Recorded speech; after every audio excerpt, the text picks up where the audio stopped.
하늘에 구멍이라도 난 듯 비 한 방울 내리지 않는 하늘은 야속하게도 매일같이 푸른 얼굴만 내밀고 있었습니다. 구름 한 점 없는 그 하늘 아래서 버들 마을 사람들의 가슴은 논바닥보다 더 시커멓게 타 들어가고 있었지요. 3년째 이어지는 가뭄은 사람들의 육신뿐만 아니라 영혼까지 말려 죽이고 있었습니다. 한씨 부인은 마당에 서서 먼 산을 바라보았습니다. 뜨거운 지열이 발바닥을 타고 올라와 온몸을 감쌌지만 그녀의 마음은 설이 맞은 들판처럼 차갑기만 했습니다. 그녀는 떨리는 손을 꽉 쥐었습니다. 기름기 없는 등잔불 아래서 밤새 글을 쓰던 그녀의 손가락 마디마디에는 굳은 살이 박여 있었고 그 손끝에는 억눌린 백성들의 한이 서려 있었습니다. 그녀는 방으로 들어가 낡은 궤짝 위에 놓인 붓을 물끄러미 바라보았습니다. 등잔불이 흔들릴 때마다 벽에 비친 그녀의 그림자도 파도처럼 출렁였지요. 하지만 거울 속에 비친 그녀의 눈빛만은 촛불보다 강하게 타오르고 있었습니다.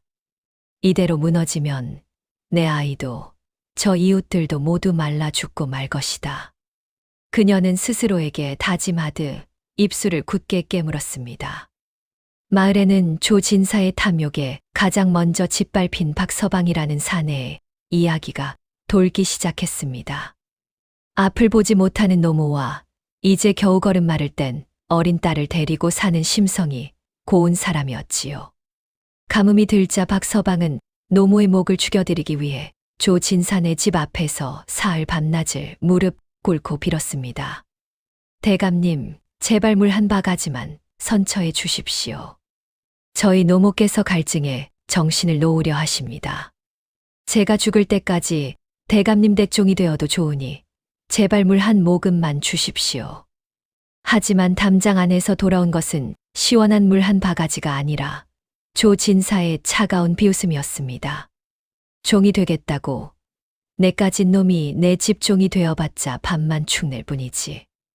물이 그리 귀하면 내 놈이 피라도 짜서 어미를 먹이든가 쌀 한 되를 가져오기 전엔 꿈도 꾸지 마라. 쌀 한 톨 살 돈이 없던 박서방은 결국 절망한 채 집으로 돌아왔습니다. 그리고 그날 밤 마을에는 가슴을 후벼 파는 곡소리가 울려 퍼졌습니다. 눈먼 노모가 자식에게 짐이 되기 싫다며 물 한 모금 마시지 않고 스스로 숨을 거둔 것입니다. 박서방은 차디찬 어머니의 시신을 안고 오열했습니다. 박서방의 통곡 소리가 제 가시기도 전이었습니다. 마당에서 거친 발자국 소리가 들리더니 조진사의 집사란 자가 장정들을 데리고 들이닥쳤습니다. 그들의 손에는 몽둥이와 붉은 인장이 찍힌 종이가 들려 있었습니다. 박서방, 이놈, 어미 상중이라 차마 입이 안 떨어지지만 대감님의 명이니 어쩌겠느냐. 당장 이 집에서 짐을 싸서 나가거라. 박서방은 피눈물이 섞인 눈으로 그들을 바라보았습니다. 이게 무슨 날벼락입니까? 어머니 시신도 아직 방 안에 계신데 집을 비우라니요. 쌀 2되 값은 제가 머슴을 살아서라도 반드시 갚겠다 하지 않았습니까? 하지만 집사의 표정은 얼음장보다 차가웠습니다. 머슴, 내 놈 같은 약골이 백날을 일해본들 그 이자를 감당하겠느냐?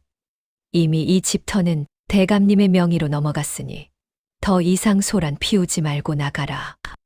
만약 거역하면 관가에 고발해 내 어미 시신을 길바닥에 내팽개칠 줄 알아라. 결국 박서방은 앞을 보지 못해 눈도 감지 못한 노모의 시신을 가마니에 싸서 등에 업었습니다. 한 손에는 배고픔과 목마름에 지쳐올 기력조차 없는 어린 딸아이의 손을 잡았지요. 대대로 조상들이 살아온 집에서 쫓겨난 박서방이 향한 곳은 마을 어귀의 다리 밑이었습니다. 밤이 깊어지자 가뭄의 열기는 가시고 시린 한기가 찾아왔습니다. 등에 업힌 노모의 시신은 갈수록 무거워졌고 딸아이는 갈라진 목소리로 아버지, 물 한 모금만 이라며 애처롭게 보챘습니다. 박서방은 딸아이에게 줄물 한 모금이 없어 자신의 손가락을 깨물어 피를 내어 아이의 입술에 적셔 주었습니다. 조금만 참거라, 아가. 이 아비가, 이 못난 아비가 하늘을 대신의 벌을 받을 것이니. 박서방은 다리 밑 차가운 돌바닥에 노모를 뉘어두고 밤새도록 땅을 치며 소리 없이 울었습니다. 조진산의 집에서 흘러나오는 잔치 음악 소리가 바람을 타고 들려올 때마다 박서방의 가슴에는 피멍이 맺혔습니다. 세상이 원망스러웠고 물 한 바가지에 사람의 목숨과 집을 앗아가는 현실이 믿기지 않았습니다. 이튿날 아침 한씨 부인이 소문을 듣고 다리 밑을 찾았을 때 박서방은 이미 넋이 나간 상태였습니다. 부인은 차마 말을 잇지 못하고 박서방의 앞에 정갈하게 준비해온 미음과 물 한 그릇을 놓아주었습니다. 박서방, 정신 차리게. 자네가 무너지면 저 어린 딸 자식은 누가 지키겠는가? 그리고 자네 어머니의 원통함은 누가 풀어주겠는가? 박서방은 부인의 치맛자락을 붙잡고 절규했습니다. 부인, 이놈의 세상이 어찌 이렇습니까? 돈 있는 자는 물을 술처럼 마시고 우리 같은 것들은 물 한 모금의 어미를 잃고 집까지 뺏겨야 합니까? 하늘이 있다면 이럴 수는 없는 것 아닙니까? 한씨 부인은 박서방의 떨리는 어깨를 감싸 안았습니다. 그녀의 눈에는 눈물이 고였지만 목소리만큼은 대나무처럼 곧았습니다. 하늘이 보지 않는다면 사람이 보게 해야지. 내 반드시 조진사의 저 만행을 세상에 알려 자네가 뺏긴 모든 것을 되찾아 줄 것이네. 내 목숨을 걸고 약조하겠네. 한씨 부인이 이토록 강인해질 수 있었던 것은 돌아가신 아버지가 남긴 한마디 때문이었습니다. 어린 시절 유배지에서 병이 든 아버지는 딸의 손바닥에 오르르이라는 글자를 써주며 말씀하셨지요. 얘야, 글은 출세하기 위해 배우는 것이 아니다. 힘없는 자들의 눈물을 기록하고 굽은 것을 바로잡기 위해 배우는 것이니라. 세상이 어두울수록 내 붓끝은 밝게 빛나야 한다. 그 기억은 한씨 부인에게 평생의 등불이 되었습니다. 그녀는 다시 붓을 들고 장부를 펼쳤습니다. 목숨보다 소중한 물을 빼앗긴 백성들의 이름, 그리고 조진사가 빼앗아 간 마을의 웃음소리. 그 모든 것이 한씨 부인의 붓끝에서 역사가 되고 있었습니다. 조진사는 이제 물을 파는 것으로 모자라 관아에 바칠 세금을 대신 내주겠다는 핑계로 백성들의 기름진 논밭을 헐값에 가로채기 시작했습니다. 사람들은 당장 마실 물을 얻기 위해 조상 대대로 물려받은 땅을 조진사에게 넘겨주어야 했습니다. 조진사는 밤마다 고기를 굽고 술을 마시며 자신의 재산이 불어나는 것을 즐겼습니다.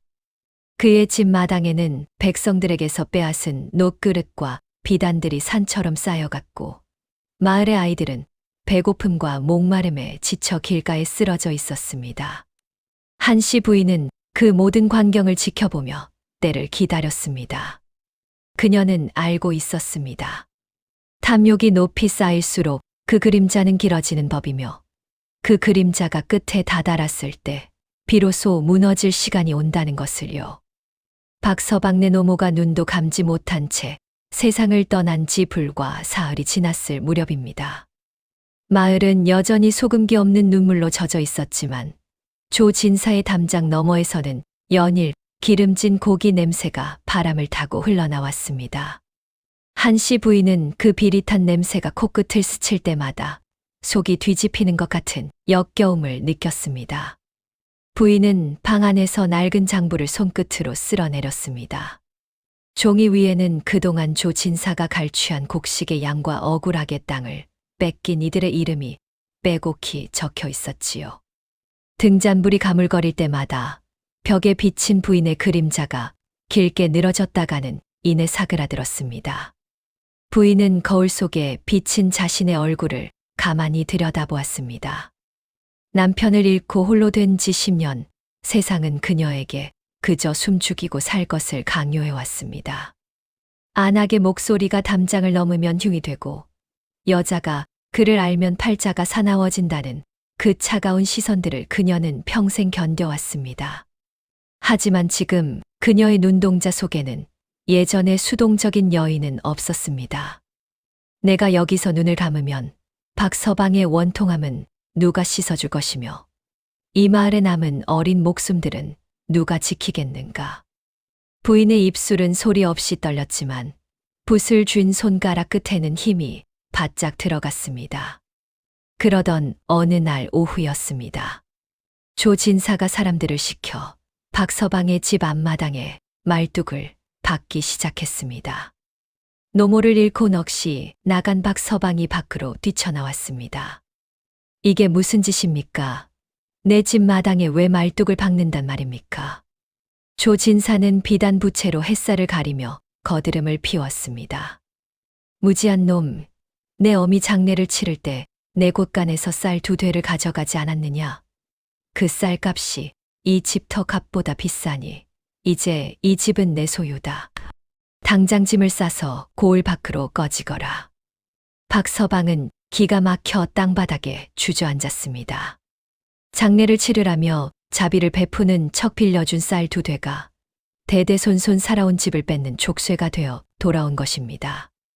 이 광경을 멀리서 지켜보던 한씨 부인의 심장은 마치 날카로운 칼날에 베인 듯 통증이 밀려왔습니다. 부인은 주먹을 꽉 쥐었습니다. 손톱이 손바닥을 파고들어 피가 배어 나왔지만 그 아픔조차 느껴지지 않았습니다. 저것은 사람이 아니라 귀신이다. 사람의 가죽을 쓰고 어찌 저토록 잔인할 수 있단 말인가. 부인은 더 이상 참을 수 없었습니다. 이제는 기록만으로는 부족했습니다. 조진사를 무너뜨릴 실질적인 증거, 즉 그가 위조한 토지 문서의 원본을 찾아내야만 했습니다. 그날 밤 한씨 부인은 머리를 정갈하게 빗어 넘기고 검은 치마 저고리를 입었습니다. 어둠 속으로 숨어들기에 가장 좋은 차림이었지요. 담장 밖에서 들리는 개 짖는 소리조차 평소보다 예리하게 들려왔습니다. 부인은 잠시 마당에 서서 밤하늘을 올려다보았습니다. 아버지, 제게 용기를 주소서. 제가 걷는 이 길이 비록 험난할지라도 오름을 향한 길이라면 굽히지 않게 하소서. 부인의 기도는 짧았지만 결연했습니다. 그녀는 고양이처럼 소리 없이 조진사의 집 뒷담으로 향했습니다. 가슴이 방망이질 쳤지만 그녀는 숨을 깊게 몰아쉬며 평정을 찾으려 애썼습니다. 두려움은 무지에서 오고 용기는 신념에서 온다는 아버지의 말씀을 되새겼습니다. 뒷담 밑에 도착한 부인은 전보기가 미리 일러준 개구멍을 찾았습니다. 그 좁고 더러운 구멍으로 몸을 밀어 넣으면서도 부인은 수치심을 느끼지 않았습니다. 오히려 이 더러운 구멍보다 더 추악한 조진사의 속내를 밝혀낼 수만 있다면 100번이라도 더 기어갈 수 있다고 생각했습니다. 집 안으로 잠입한 부인은 풍악 소리가 들리는 사랑채를 피해 조진사의 서재로 향했습니다. 서재 창살 너머로 보이는 호롱불 빛이 마치 맹수의 눈처럼 번들거렸습니다. 부인은 문고리를 잡은 손의 떨림을 억눌렀습니다. 끼익, 낡은 문틀이 비명을 질렀습니다. 부인의 심장이 멎는 듯 했습니다. 잠시 멈춰서서 주위를 살피니 다행히 잔치 소리에 묻혀 아무도 눈치채지 못한 듯 했습니다. 서재 안으로 들어선 부인은 매캐한 종이 냄새 속에서 조진사가 숨겨둔 비밀 괴짝을 찾기 위해 벽면을 훑었습니다. 그때였습니다. 복도 저편에서 술에 취한 조진사의 목소리가 들려오기 시작했습니다. 부인의 등줄기에 서늘한 식은땀이 흘러내렸습니다. 조진사의 목소리가 점점 가까워질수록 서재 안의 공기는 얼음처럼 차갑게 굳어갔습니다. 부인은 숨을 멈추고 어두운 병풍 뒤로 몸을 바짝 붙였습니다. 비단 병풍 너머로 조진사의 그림자가 일렁이는 것이 보였습니다. 이방 자네 덕분에 이번 탐험에 내 곳간이 아주 미어터질 지경이야. 그 눈먼 노모를 둔 박서방놈 집터까지 손에 넣었으니 이제 우물과 땅은 전부 내 차지가 아니겠는가. 조진사의 비릿한 웃음소리가 서재 안을 가득 채웠습니다. 부인은 병풍 뒤에서 주먹을 꽉 쥐었습니다. 분노로 인해 온몸이 떨려왔지만 지금 이 순간 작은 소리라도 냈다가는 모든 것이 물거품이 될 판이었습니다. 그녀는 눈을 감고 아버지의 가르침을 떠올렸습니다. 가장 깊은 어둠 속에서도 마음의 심치를 돋우어라. 다행히 술에 취한 조 진사는 서재 구석에 놓인 술병만 챙겨 다시 밖으로 나갔습니다. 문이 닫히는 소리가 들리고 나서야 부인은 참았던 숨을 몰아쉬었습니다. 땀방울이 눈가로 흘러내려 따가웠지만 닦을 겨를도 없었습니다. 부인은 다시 서재의 책장들을 샅샅이 뒤지기 시작했습니다. 마침내 책상 밑 은밀하게 숨겨진 이중 바닥이 부인의 손끝에 걸렸습니다. 조심스럽게 판자를 들어 올리자 그곳에는 낡고 누런 종이 한 장이 비단 보자기 속에 소중히 감싸여 있었습니다. 그것은 조 진사가 그토록 숨기고 싶어 했던 이 마을 우물터의 진짜 토지 문서였습니다. 부인은 떨리는 손으로 문서를 펼쳤습니다. 달빛 아래 드러난 글귀들은 명확했습니다. 버들 우물과 그 주변은 고을 백성 모두의 공공재산이며 어느 누구도 이를 사사로이 소유할 수 없다. 조 진사가 관아에 제출했던 지게와는 정반대의 내용이었습니다. 부인은 그 문서를 품에 안았습니다. 종이 한 장이었지만 그것은 마을 사람들 수백 명의 목숨이자 박서방네 노모의 억울함을 풀어줄 유일한 열쇠였습니다. 문서를 가슴에 품자 차갑던 그녀의 가슴에 뜨거운 불꽃이 일어나는 듯했습니다. 이제 됐다. 이제야 저들의 거짓을 무너뜨릴 수 있게 되었다. 부인은 들어왔던 길을 되짚어 조심스럽게 조 진사의 집을 빠져나왔습니다. 담장을 넘고 어두운 숲길을 지나 집으로 돌아오는 내내 그녀의 머릿속은 오로지 하나뿐이었습니다. 어떻게 해야 이 진실을 가장 힘있게 세상에 터뜨릴 것인가? 집에 돌아온 부인은 잠시도 쉬지 않고 붓을 들었습니다. 그녀는 진짜 토지 문서 옆에 자신이 그동안 기록해온 조 진사의 만행들을 하나하나 대조하며 고발장을 써 내려갔습니다. 밤이 깊어갈수록 부인의 붓끝은 더욱 날카로워졌습니다. 그것은 단순한 글자가 아니라 불의를 향해 휘두르는 정의의 칼날이었습니다. 하지만 조 진사도 만만한 상대는 아니었습니다. 다음 날 아침 부인의 집 앞에는 조 진사가 보낸 장정들이 들이닥쳤습니다. 그들은 부인이 조 진사의 서재에 침입했다는 사실을 눈치채고 증거를 인멸하기 위해 온 것이었습니다. 이 요망한 계집아, 대감님의 서재에서 무엇을 가져갔느냐? 당장 내놓지 않으면 내 집을 불태워버릴 줄 알아라. 장정들이 몽둥이로 마당의 항아리를 깨부수고 방 안으로 밀고 들어왔습니다. 그러나 부인은 방 한가운데 정갈하게 앉아 그들을 마주 보았습니다. 그녀의 옆에는 낡은 법전 한 권이 놓여 있을 뿐 그토록 찾던 문서는 보이지 않았습니다. 도둑질이라니요. 저는 그저 이 고을에 잃어버린 양심을 찾으러 갔을 뿐입니다.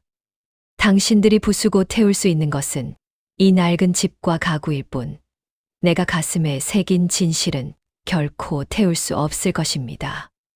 부인의 목소리는 낮았지만 그 안에 담긴 위험의 장정들은 움찔하며 물러섰습니다. 조 진사의 사주를 받은 그들이었지만 부인의 눈에서 뿜어져 나오는 그 서슬퍼런 기운에는 압도당할 수밖에 없었습니다.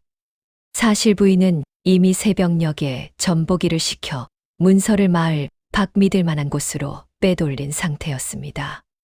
그녀는 스스로를 미끼로 삼아 조 진사의 시선을 붙잡아 두고 있었던 것입니다. 그날 오후 부인은 마을 안악들을 불러 모았습니다. 하지만 조 진사는 결코 호락호락한 상대가 아니었습니다. 한시 부인이 마을 사람들을 규합하고 증거를 몬다는 소문이 조 진사의 귀에 들어가기까지는 그리 오랜 시간이 걸리지 않았습니다. 조 진사는 이방을 불러 은밀히 명했습니다. 그 과부 계집이 들고 있는 장부가 내 목을 겨누는 칼날이 될 것이다. 관아에 가기 전에 길목을 막고 무슨 수를 써서라도 그 장부를 뺏어 태워버려라. 저항하면 사고로 위장에 다리를 분질러 버려도 좋다.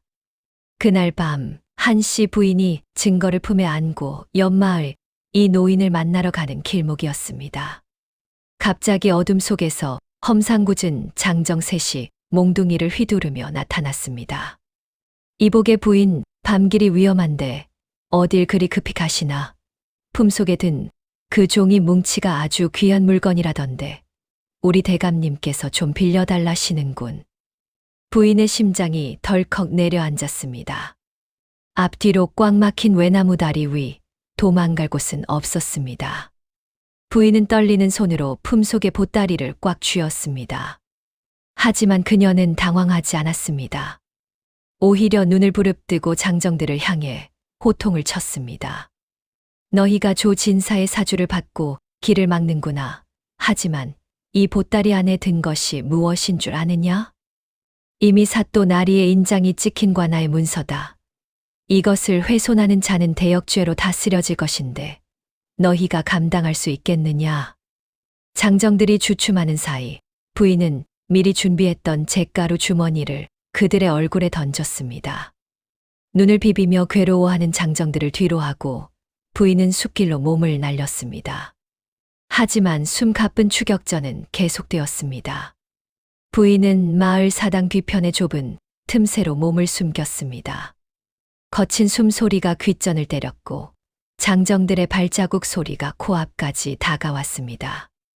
부인은 생각했습니다. 내 몸 하나 상하는 것은 두렵지 않으나 이 장부가 사라지면 마을의 진실은 영영 묻히고 만다. 내가 미끼가 되어야 한다. 부인은 품속에서 장부를 꺼내 사당 처마 밑 깊숙한 구멍에 찔러 넣었습니다. 그리고는 근처에 있던 빈 종이 뭉치를 대신 품에 안고 보란 듯이 반대 방향으로 달리기 시작했습니다. 저기 있다. 잡아라. 결국 부인은 장정들에게 붙잡혔습니다. 그들은 부인의 품에서 보따리를 빼서 들고 낄낄거리며 불을 붙였습니다. 불길 속에서 종이가 타들어가는 것을 본 장정들은 증거를 없앴다고 믿고 비릿한 웃음을 남기며 떠나갔습니다. 바닥에 쓰러진 한씨 부인은 타버린 재를 보며 속으로 안도의 숨을 내쉬었습니다. 진짜 장부는 안전한 곳에 숨겨져 있었고 조 진사는 이제 안심하며 방심할 것이기 때문입니다. 적의 방심이야말로 가장 무서운 독이라는 것을 부인은 알고 있었습니다. 그녀들은 조 진사의 횡포에 지칠 대로 지쳐 있었지만 한씨 부인의 설명을 듣자 눈빛이 달라지기 시작했습니다. 여러분, 이제 곧 사또 나리의 행차가 있을 것입니다. 우리가 각자 집에서 억울하게 뺏긴 물건들의 목록을 적어 들고 관아 앞으로 모입시다. 저 혼자서는 작은 촛불에 불과하지만 우리가 모두 함께 모이면 조 진사의 저 거짓 성벽을 태워버릴 거대한 횃불이 될 수 있습니다. 여인들은 서로의 손을 꼭 잡았습니다. 누군가는 두려움에 떨었지만 한씨 부인의 단단한 눈빛을 보며 용기를 얻었습니다. 부인만 믿겠습니다. 우리 자식들을 위해서라도 더 이상은 참지 않겠습니다. 그날 밤, 버들마을의 밤은 여느 때보다 고요했습니다. 하지만 그 고요함은 폭풍전야의 정적과 같았습니다. 집집마다 작은 호롱불 아래서 백성들은 자신들의 억울함을 한자 한자 종이 옮겨 적고 있었습니다. 한씨 부인이 피워올린 작은 불씨가 이제 마을 전체의 심장을 뜨겁게 달구고 있었습니다. 마침내 새로 부임한 사또의 행차가 있는 날이 밝았습니다. 조 진사는 이 기회를 빌려 사또의 눈을 완전히 가리고 자신의 우물 독점을 정당화하려 했습니다. 고을 입구부터 관아까지 화려한 깃발이 나부꼈고 조 진사는 사또를 맞이하기 위해 정성껏 마련한 잔치상을 준비하며 회심의 미소를 지었습니다. 하지만 그 화려한 잔치판 뒤편으로 하얀 소복을 입은 여인들이 하나둘씩 모여들기 시작했습니다. 한씨 부인을 필두로 한 마을 안악들이었습니다. 그녀들의 손에는 몽둥이나 나 대신 서툴지만 간절하게 쓴 종이 뭉치들이 들려 있었습니다. 사또 나리, 억울한 백성의 소리를 들어주소서. 한씨 부인이 관아의 문을 두드리는 신문고 앞에 서서 북채를 잡았습니다. 뚱, 뚱, 뚱 깊고 묵직한 북소리가 고을 전체에 울려 퍼졌습니다. 잔치를 즐기려던 사또와 그 곁에 앉아있던 조진사가 깜짝 놀라 마당으로 쏟아져 나왔습니다. 무슨 소란이냐? 신임 사또의 행차 날에 어찌 안하기 북을 울리며 앞길을 막느냐? 조진사가 짐짓 위엄을 세우며 소리를 질렀습니다. 하지만 한씨 부인은 흔들림 없이 사또를 향해 깊게 절을 올린 뒤 차분하게 고개를 들었습니다. 사또 나리 소첩은 오늘 이고을의 법도가 조진사라는 자의 탐욕에 의해 어떻게 난도질당했는지 고하러 왔습니다. 여기 보십시오. 조진사가 자신의 땅이라 주장하며 백성들의 목숨 줄인 우물을 막아선 증거가 여기 있습니다. 한씨 부인은 품속에서 전보기가 목숨 걸고 지켜냈던 진짜 토지 문서를 꺼내 사또 앞으로 길게 펼쳤습니다. 달빛 아래서조차 선명하게 빛나던 그 원본 문서의 위엄에 조진사의 얼굴은 순식간에 잿빛으로 변했습니다. 저것은 가짜입니다. 저 요망한 계집이 제 서재에서 훔쳐간 가짜 종이입니다. 조진사가 발뺌을 하며 소리를 질렀지만 한씨 부인은 차갑게 웃으며 말을 이었습니다. 훔친 것이라니요. 대감님께서 숨겨두셨던 진실을 잠시 빌려온 것뿐입니다. 사또 나리, 이 문서를 보십시오. 관아의 공식 인장이 찍힌 이 문서에는 버들, 우물이 백성 모두의 공공재산이라 명시되어 있습니다. 조진사가 관아에 제출했던 지게는 글자를 덧칠해 조작한 가짜임이 이 원본을 통해 증명될 것입니다. 사또는 한씨 부인이 내민 문서를 건네받아 꼼꼼히 살피기 시작했습니다. 침묵이 흐르는 관아 마당에는 팽팽한 긴장감이 감돌았습니다. 조진사는 옆에 서 있던 이방에게 눈짓을 보냈으나 이미 사태의 심각성을 깨달은 이방은 고개를 숙인 채 벌벌 떨고 있었습니다. 사또 나리, 또한 이 장부를 보아주소서. 가뭄 중에 조진사가 물값을 구실로 백성들에게서 빼앗은 가축과 토지의 목록입니다. 여기 적힌 박서방은 물 한 모금을 얻지 못해 눈먼 노모를 잃었습니다. 저기 서 있는 안악들은 물값을 내기 위해 자식들의 입에 들어갈 쌀을 조진사에게 바쳐야 했습니다. 부인의 목소리가 높아질수록 관아 밖을 가득 메운 백성들의 흐느낌과 분노의 함성이 커져갔습니다. 맞습니다. 우리도 증인입니다. 내 자식의 밥그릇을 저자가 가져갔습니다. 수많은 백성이 한씨 부인의 뒤로 구름처럼 몰려들었습니다. 사또는 서류와 백성들의 얼굴을 번갈아 보더니 마침내 조진사를 향해 매서운 눈길을 던졌습니다. 조진사, 내 이놈, 내가 감히 국법을 어지럽히고 사또의 눈을 가려 백성들의 고혈을 짜냈단 말이냐. 이 원본 문서의 인장과 내가 낸 문서의 인장이 어찌 다른지 내 입으로 설명해 보아라. 조진사는 무릎을 꿇고 애걸하기 시작했습니다. 사또 나리, 오해입니다. 저는 그저 땅을 관리하려 했을 뿐. 하지만 이미 때는 늦었습니다. 사또는 곁에 있던 포졸들에게 단호하게 명을 내렸습니다. 저 무도한 조진사와 그와 결탁한 이방을 당장 포박하라. 가산을 몰수하여 백성들에게 되돌려주고 오늘부로 버들 우물의 모든 담장을 허물라.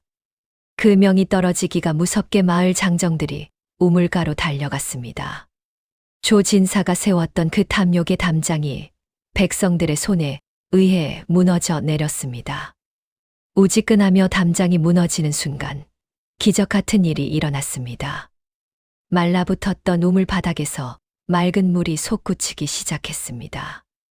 마치 억눌려 있던 백성들의 울분이 터져 나오듯 물줄기는 힘차게 하늘을 향해 솟았습니다.